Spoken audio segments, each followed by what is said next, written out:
Ние говорим много за това как да създадем връзка, да изградим доверие с нашите клиенти, потенциални клиенти. Едно нещо, за което не се говори много, е как да изградиш взаимоотношения с клиенти, които вече имаш, с екипа, който имаш, и как да изградиш взаимоотношения с твоята компания. Да изградим връзка и създадем доверие, установим добри отношения с всички тези. Обикновено ние подхождаме много така, човека му продадеш нещо и вървиш напред към следващия. Правиш транзакцията, правиш продажбата и преминаваш към другия. Твоята работа си е свършил, ако имаш нов клиент. Това е мислене на аматьор, ако смяташ, че работата е свършена, само продавайки веднъж на нов клиент. Това не означава, че ще преследваш твоя клиент, но означава, че ти ще създадеш връзка с него. Ти ще създаваш очаквания, ще изненадваш и ще радваш твоя клиент.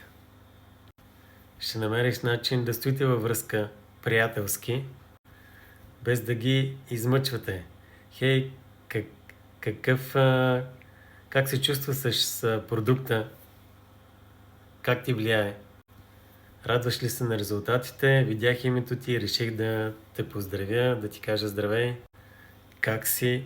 Това е традиционно за всяка сфера на продажбите, да стоиш във връзка с клиентите си.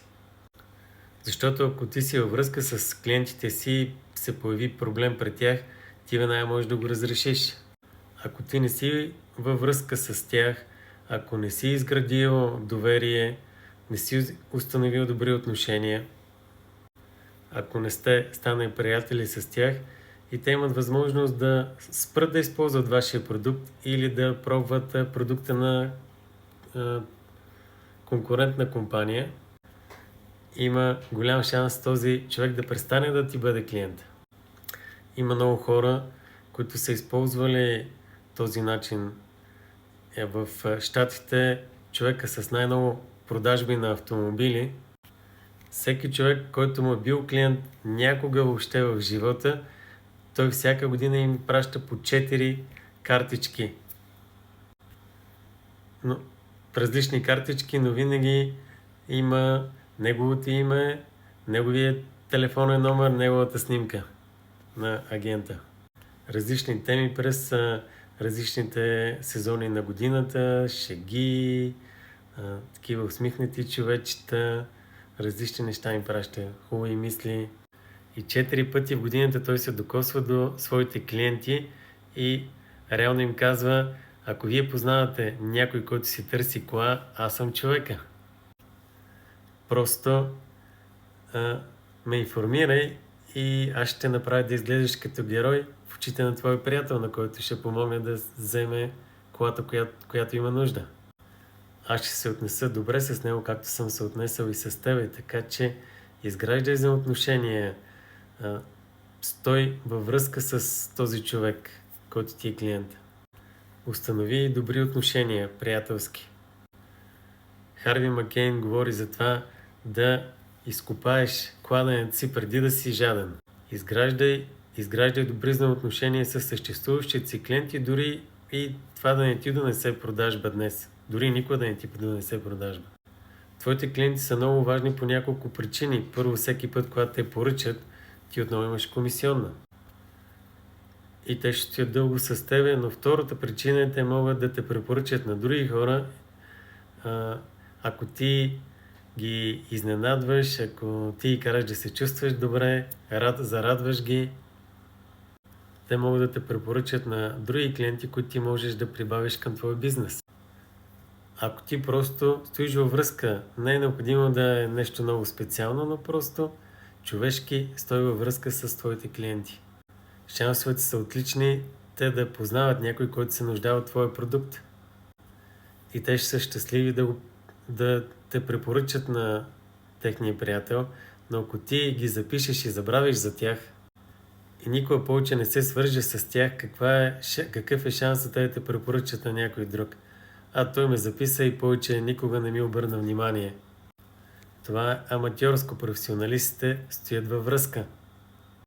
Така че първо, поръчките продължават и ти получаваш комисионни. Второ, те могат да те препоръчат на свои приятели и познати. И трето, твоите клиенти са най-добрите ти потенциални дистрибутори, ако ти поддържаш връзка с тях. Ако те препоръчват, ти ще имаш възможност да ги образоваш и относно твой бизнес. Те не са видяли тази възможност в началото, като са станали клиент, но сега, когато са доволен клиент, те виждат възможността и за бизнеса. Ако ти не поддържаш връзка с тях, те най-вероятно ще се присъединят към някой друг, а може и в някоя друга компания. Така че професионалистите установяват добри отношения с своите клиенти. Второто, изграждате добри отношения, добра връзка с вашия екип. Ако ти не си в добри отношения с всеки човек от твоя екип, този екип е в риск да се разсее, да се обезкуражи, да бъдат привлечени от някой друг продукт, от някоя друга организация, от някакво друго предприемаческо действие. А ти го взимаш човека за даденост и ако ги взимаш хората за даденост, не се изненадвай, когато те те напуснат. Понякога компенсационният план на компанията те кара да наблягаш на една ера, на едни хора, и ти пренебрегваш други, но ти трябва да работиш с всички. Изграждай приятелства, добри отношения и влияние навсякъде. И работи с компенсационния план, но не пренебрегвай с хората, които смяташ, че те се справят чудесно и те нямат нужда от тебе. Те все още се нуждаят от взаимоотношенията с тебе. Това е фактора, който ще те разграничи и ще те отличи от другите. Така че с твоите клиенти трябва да изграждаш връзка с екипа, покажи им, че те грижи за тях, установи добри взаимоотношения и разбирателство, създай доверие, изгради добра връзка и усили тяхната продуктивност. И на трето място, установи добри отношения с твоята компания. Това е малък град. Професията на мрежовия маркетинг е малък град. Особено твоята компания.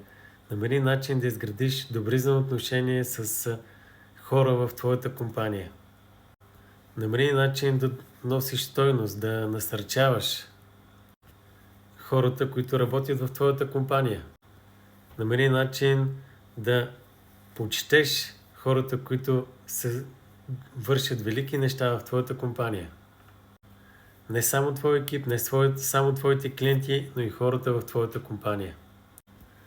Ако ти станеш велик в изграждането на връзка, доверие, добри взаимоотношения, не само с потенциалните кандидати, но и с твоите клиенти и с твоя екип и с твоята компания, твоята способност да растеш се увеличава неимоверно, ако съумяваш да създадаш тези добри взаимоотношения с всички. Започти днес и ще се видим утре. Всичко добро!